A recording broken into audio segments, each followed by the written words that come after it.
So welcome guys. आज next video में स्वागत करते हैं आपका। चलिए आज अगला फिर से 20 इंपॉर्टेंट एमसीक्यूज देखते हैं कि हाँ आगे क्या करना है और कैसे कैसे क्वेश्चंस आ रहे हैं। जितनी ज़्यादा प्रैक्टिस उतनी ज़्यादा अच्छे नंबर्स। सो चलिए देखते हैं। सबसे पहला क्वेश्चन है हमारा, इन्होंने दिया हुआ है कि 26 और 156 का लासा। ठीक है, इन्होंने इनका लासा दिया हुआ है 156 और पूछा है कि मासा क्या होगा। ठीक है, मासा क्या होगा। तो अभी आपको एक सूत्र पता होगा कि प्रथम संख्या गुणे द्वितीय संख्या इज इक्वल टू उन दोनों का एलसीएम गुणे उन दोनों का एचसीएफ होता है। ठीक, ये चीजें होती हैं। तो पहली संख्या हमारे पास 26 है, दूसरी संख्या 156 है। तो लिखिए यहाँ पर 26 और 156 बराबर एलसीएम इनका दिया हुआ है 156 गुणे एचसीएफ। अब 156 को आप इस साइड लेके आएंगे तो ये डिवाइड में आ जाएगा। तो 26 गुणे 156 बटे 156 इज इक्वल टू एचसीएफ। यहाँ पर देखिए 156 इक्यानवे से कट जाएगा तो आया कितना हमारा एचसीएफ आ गया 26। ठीक है, एचसीएफ 26 आ गया। सो बहुत आसान क्वेश्चन है। चलिए अगले क्वेश्चन पर मूव करते हैं। ये पहला क्वेश्चन था हमारा। 20 क्वेश्चन आज भी हम करेंगे। ठीक है, आज भी हम 20 क्वेश्चन ही करेंगे। देखते हैं कैसे कैसे क्राइटेरियाज आ रही हैं। अगला क्वेश्चन दिया हुआ है, इसमें एक द्विघात समीकरण है। एक द्विघात समीकरण 2x² माइनस 4x प्लस 1 बराबर 0। इन्होंने कहा हुआ है कि बताइए इसके मूल कैसे होंगे। मतलब मूल चार प्रकार के होते हैं भैया, तीन प्रकार के। एक वास्तविक होता है, एक होता है बराबर मूल्य, एक होता है वास्तविक और भिन्न, और जैसे एक होता है काल्पनिक जो कि अभी दिखाई रही है यहाँ पर। ठीक है, इसमें चार ऑप्शन दिए हुए हैं, वास्तविक और बराबर, वास्तविक और भिन्न, वास्तविक नहीं और वास्तविक। मतलब अनसॉल्व में जितने भी पेपर हैं सभी के पहले एमसीक्यूज हो रहे हैं। तो आप अनसॉल्व खोल के देख लीजिए कि हाँ ऑप्शन क्या क्या दिया हुआ है इसमें। ठीक है, तो यहाँ पर पहले इसके मूल निकालिए आप। d बराबर होता है b² माइनस 4ac। पहले इससे ही मालूम पड़ जाएगा। अब देखिए इससे क्राइटेरिया क्या होती है, अगर d का मान 0 के बराबर होता है तो मूल तुम्हारे होंगे बराबर। ठीक है, मूल क्या होंगे, बराबर होंगे। अगर d का मान 0 से बड़ा होता है मतलब कि धनात्मक होता है तो होते हैं वास्तविक और भिन्न। ठीक है, वास्तविक होते हैं और भिन्न होते हैं। और अगर d का मान लेस देन 0 होता है मतलब कि अगर कोई मूल माइनस में आता है तो उसे हम कहते हैं काल्पनिक, जो कि वास्तविक नहीं है। ठीक है, जो कि वास्तविक नहीं है। कक्षा 11 में आप पढ़ेंगे जो कि वास्तविक नहीं है। तो ये होता है, ये तीन क्राइटेरिया आप चेक करके इसमें कौन सी क्राइटेरिया एग्जिस्ट कर रही है। तो b का मान हमारे पास -4 है, यहाँ पर रखेंगे हम -4 का स्क्वायर, -4 गुणे a का मान 2 है और c का मान 1 है। तो ये 16 और माइनस ये हो जाएगा हमारे पास 8। ठीक है, तो 16 - 8 कितना है 8। d बराबर 8 है मतलब कि d का मान जो है 0 से बड़ा है। तो हमारा मूल क्या हो जाएगा, वास्तविक और भिन्न। ठीक है, मूल क्या हो जाएगा, वास्तविक और भिन्न। ये दूसरा क्वेश्चन था। चलिए अगले क्वेश्चन पर।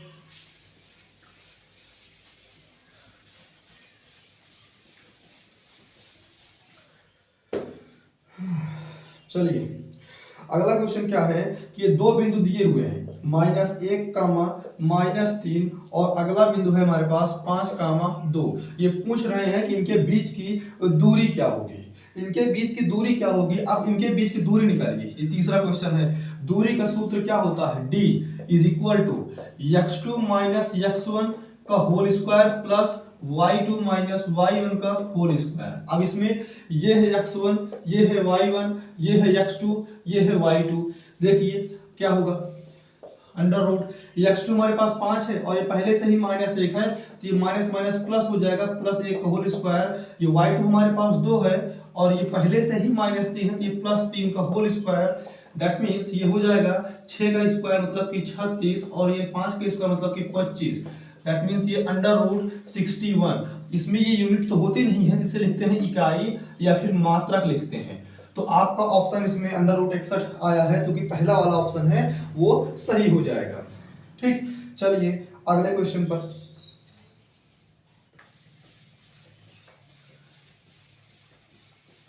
समय है नहीं, जल्दी जल्दी क्वेश्चन करिए। जितना ज्यादा प्रैक्टिस उतना ज्यादा संभावना है कि ज़्यादा नंबर आप गेन कर पाएंगे। एक त्रिज्या दिए, ठीक है, किसी वृत्त की त्रिज्या दिए हुए, किसी वृत्त की त्रिज्या दिया हुआ है r, इन्होंने कहा है कि इसमें कोण थीटा बन रहा है। मान लीजिए यहाँ पर कोण थीटा बन रहा है, तो त्रिज्यखंड के संगत जो चाप होता है, ये जो हमारा त्रिज्यखंड बना है इसके संगत मतलब इसमें जो चाप ये लगा हुआ है, इसकी लंबाई क्या होगी। और इसकी लंबाई का मतलब कि लंबाई पूछा नहीं, डायरेक्ट ये पूछा कि इसका लंबाई का सूत्र क्या होगा।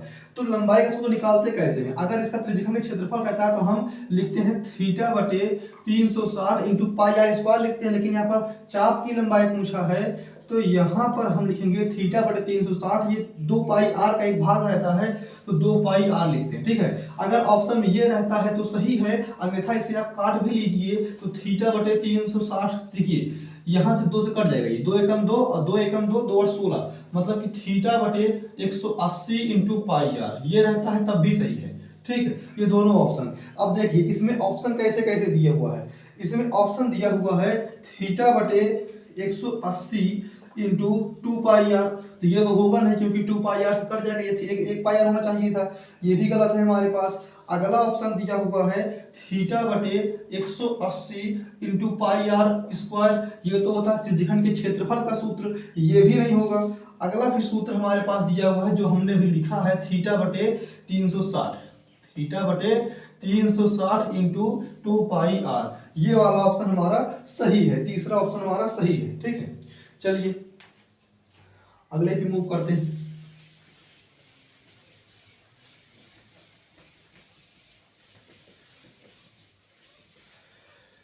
चलिए अगला क्वेश्चन, अगला क्वेश्चन देखिए 5वां क्वेश्चन है इस बार, ठीक है। ये कह रहे हैं कि दो समरूप त्रिभुजों के अनुपात, दो समरूप त्रिभुज है, कई क्वेश्चंस के प्रैक्टिस कर चुके हैं हम इस वाले में कि दो त्रिभुजों के अनुपात जो है, भुजाओं के अनुपात दिया हुआ है। मान लीजिए ABC है और ये PQR है, ठीक है। इसमें भुजाओं के अनुपात दिया हुआ है तो क्षेत्रफल का अनुपात ये पूछ रहा है। तो तुम भी जानते हो, मान लीजिए हम इसे कहते हैं ट्राइंगल ABC का एरिया और ट्राइंगल PQR का एरिया इज इक्वल टू होता है कि भुजाओं के वर्ग के अनुपात के बराबर कोई भुजा ले लीजिए AB का स्क्वायर बटे PQ का स्क्वायर, ठीक है। तो ये दिया हुआ है हमारे पास AB अनुपात, देखिए AB अनुपात PQ, ये दिया हुआ है 9 अनुपात 16, तो यहाँ पर आ जाएगा 9 बटे 16 का होल स्क्वायर, मतलब कि 81 बटे 256, ठीक। ये 81 अनुपात 256, ठीक। ये हमारा ऑप्शन है तीसरा, सॉरी ये चौथा ऑप्शन है, चौथा ऑप्शन सही हो जाएगा। चलिए अगले क्वेश्चन,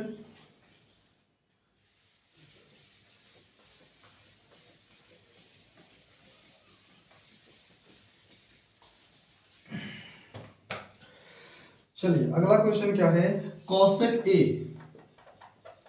छठवां क्वेश्चन है cosec A is equal to sec A, ठीक। Cosec A is equal to sec A दिए हैं और ये कह रहे हैं कि जहां पर A जो है less than equal to 90 degree है और greater than equal to 0 degree है, तो पूछ रहे हैं कि एंगल A का मान होगा क्या, angle A is equal to क्या होगा। तो सबसे पहले आप चाहे कॉसेक को या फिर सेक को, दोनों में से किसी एक को 90 माइनस करके चेंज कर लीजिए जिससे हम तुलना कर सके, दोनों ओर से एंगल ज्ञात कर सके। तो इसे हम लिख सकते हैं cosec 90 minus A is equal to ये है सेक A, ठीक है। तो यहाँ पर सेक A जब तुलना करेंगे ना, सेक A हो जाएगा कैंसल, तो यहाँ पर 90 minus A is equal to sec A, sorry sec तो हट गया, A बचा है, तो यहाँ पर A इस साइड जाएगा ये वाला, तो ये 90 इज इक्वल टू 2A हो जाएगा। अब 2 से डिवाइड करेंगे इसको, तो ये A बराबर हो गया हमारे पास 45 डिग्री, ठीक। A बराबर क्या हो गया 45 डिग्री, ये हो गया ऑप्शन सही। चलिए अगला क्वेश्चन, 6 क्वेश्चंस हो गए हैं, अब अगले पेपर में मूव करिए जहां पर अगले 6 क्वेश्चंस और हैं, ठीक। चलिए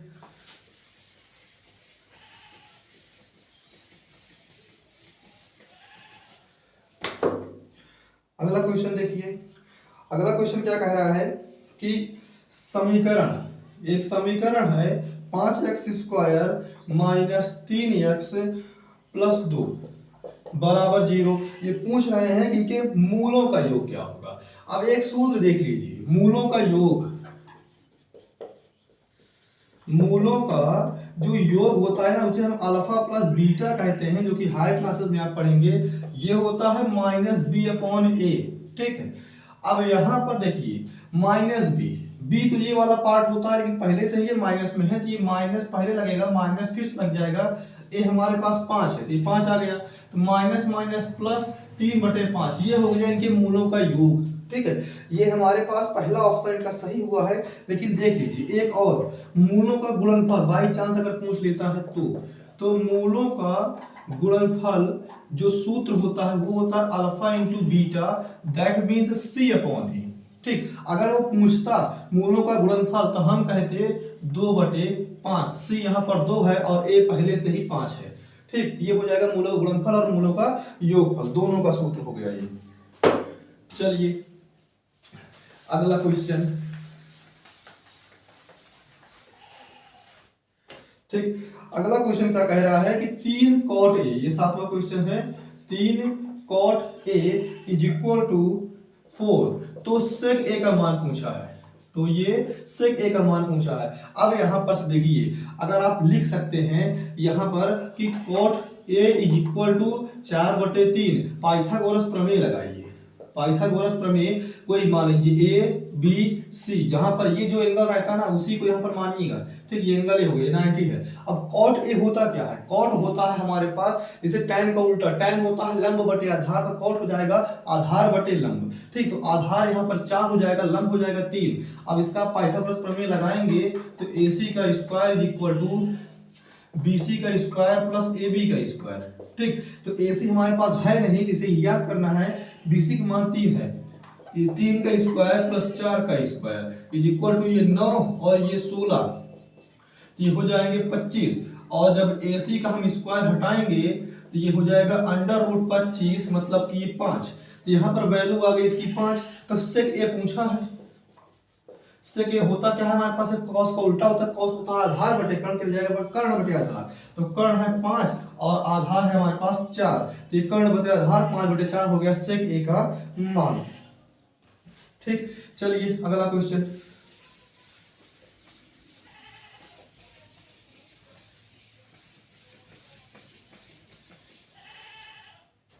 अगला क्वेश्चन देखिए, बहुत आसान आसान क्वेश्चन है। अगला क्वेश्चन क्या कह रहा है कि एक दो समीकरण दिया हुआ है, x - y = 2, ये समीकरण 1 है, और x + y = 2, ये समीकरण 2 है। आंसर में देख लीजिएगा मिस प्रिंटिंग हुई है, दोनों जगह माइनस दिखा रहा है लेकिन वो छपा प्लस ही है। ठीक है, ये यहाँ पर मिस प्रिंटिंग से हो गया है माइनस, क्योंकि दोनों माइनस होंगे तो कोई मान आएगा नहीं। ठीक है, तो यहाँ पर एक प्लस में एक माइनस में, दोनों समीकरण को ऐड कर लीजिए। ऐड करने में क्या कहते हैं, जैसे विलोपन विधि में आप करते हैं, लेकिन यहाँ पर हम ऐड कर लेंगे दोनों समीकरण को। यहाँ पर लिख लीजिए, लिखने की जरूरत है नहीं, उसमें लिख लीजिए दोनों समीकरणों को जोड़ने पर, दोनों समीकरणों को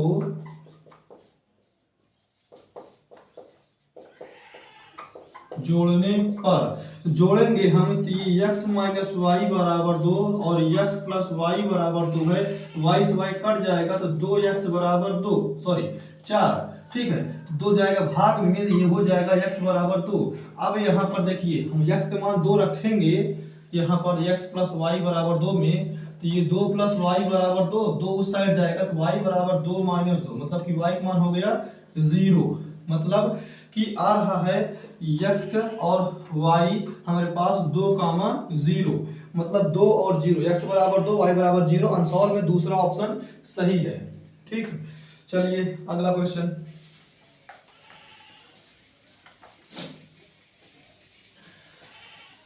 इतनी आसान क्वेश्चन, बहुत सरला है। चलिए अगला क्या कह रहा है, ये कह रहा है कि 1 से 9 तक, 1 से 9 तक जितनी भी संख्याएं हैं सबका माध्य निकालिए। माध्य निकालना है 1 से 9 तक की संख्याओं का। अगर 1 से 9 तक का माध्य निकालना है तो हमारे पास x बार बराबर, माध्य मतलब समांतर माध्य ही होता है, 1 से 9 जोड़ लीजिए, 1 + 2 + 3 + 4 + 5 +6 +7 +8 +9 और ये 9 मेंबर्स है यहाँ पर, तो 9 से डिवाइड हो जाएगा। इसको आप जब ऐड करेंगे तो यहाँ पर देखिए कितना आता है, 2 1 3 3 6 4 10 5 15 6 21 21 7 28 28 8 36 36 9 45, तो ये 45/9 भाग देंगे तो 5, मतलब कि माध्य कितना आया इसका 5 हो गया हमारे पास। इसका दूसरा ऑप्शन सही है। ठीक, चलिए अगला क्वेश्चन, 1 मिनट।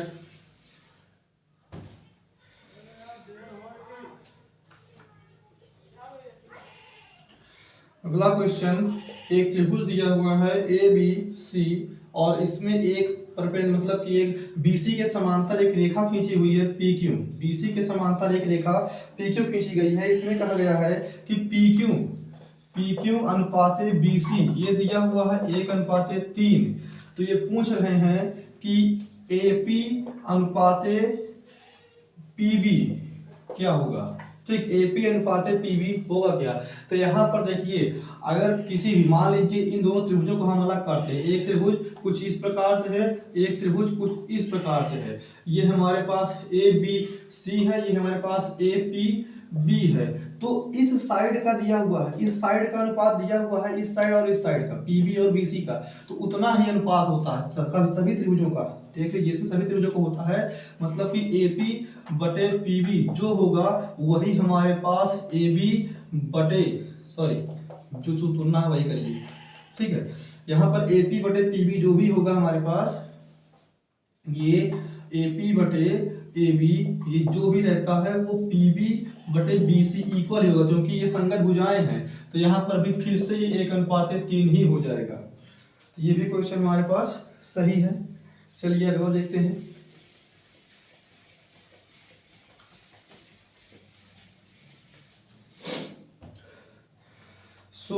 अगला क्वेश्चन हमारे पास है, बहुत आसान क्वेश्चन है। देखिए, 144 के अभाज्य गुणनखंडों में घातों का योग पूछा है। 144 में 144 का अभाज्य गुणनखंड पहले करिए, तो ये 2 × 2 × 2 × 2 × 3 और × 3 हो जाएगा। मतलब कि 2 की घात 4 और 3 की घात 2, इनकी घातों का योगफल पूछा है। 4 + 2 कितना हो जाएगा 6, तो घातों का योगफल पूछा होगा 6 हो जाएगा। अगर गुणनफल पूछा तो 4 दूनी 8 हो जाता। ठीक है, तो यहाँ पर ये है घातों का योगफल। चलिए अगला क्वेश्चन, अगला दिया हुआ है कि x² - 4 = 0, तो इसके मूल क्या होंगे। इसके मूल क्या होंगे, पहले आप देखिए, x² = 4 लिखेंगे तो x बराबर हो जाएगा √4। जब कोई भी संख्या अंडर रूट से बाहर निकलती है तो होती है ±2। तो इसका आंसर तीसरा हमारे पास सही हो जाएगा।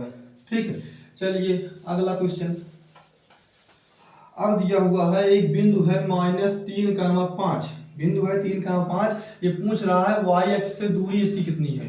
y अक्ष से दूरी, मान लीजिए हमारे पास कोई क्वाड्रेंट है। ठीक है, यहाँ पर होता है 0,0, ये -3 है, मतलब इस वाले कहीं पॉइंट पर है। यहाँ पर कोई होगा हमारे पास 3,5, यहाँ पर -3,5। तो ये y अक्ष से कितना दूर है, देखिए वहां से कितना दूर है, ये 5 दूरी है। इसकी दूरी कितनी है 5, तो y से दूरी कितनी हो जाएगी इसकी 5 मात्रक हो जाएगी। तो हमारे पास इसका जो ऑप्शन तीसरा है वो हो जाएगा सही। ठीक, चलिए अगला क्वेश्चन, अगला क्वेश्चन क्या है कि एक ट्रायंगल दिए हुए हैं, एक ट्रायंगल दिया हुआ है। कौन सा ट्रायंगल है इन्होंने नहीं बताया, ये है कौन सा ट्रायंगल है नहीं पता। ABC इन्होंने कहा कि AB है 6√3 और AC है हमारे पास 12 और BC है हमारे पास 6। अब ये सेंटीमीटर में है सब, ठीक है, सब सेंटीमीटर में है। तो ये पूछ रहे हैं कि ये यहाँ पर जो कोण B होगा ना, ये कोण B क्या होगा। सबसे पहले देख लीजिए, अगर कोण B पूछा हुआ है क्या ये ट्रिपलेट्स बन रहे हैं। देखिए, अगर हम इनको और इनका वर्ग करके जोड़ लेते हैं, मतलब कि ये 6 √3 का स्क्वायर प्लस 6 का स्क्वायर, ये हो जाएगा 6 × 36 और गुणे 3 प्लस ये भी 36, ये 3 × 18, 3 × 3 = 9, 1 10 प्लस 36, इसे जोड़ेंगे 144 और इसका वर्गमूल हमारे पास 144 होता है, मतलब ये ट्रिपले बन रहा है। इसका मतलब क्या होगा कि ये एक समकोण त्रिभुज है जहां पर कोण B क्या है हमारे पास समकोण है। कोण B क्या है समकोण है, इसलिए कोण B हो जाएगा 90 डिग्री। क्या हो जाएगा यहाँ पर कोण B 90 डिग्री। ठीक, चलिए अगला क्वेश्चन,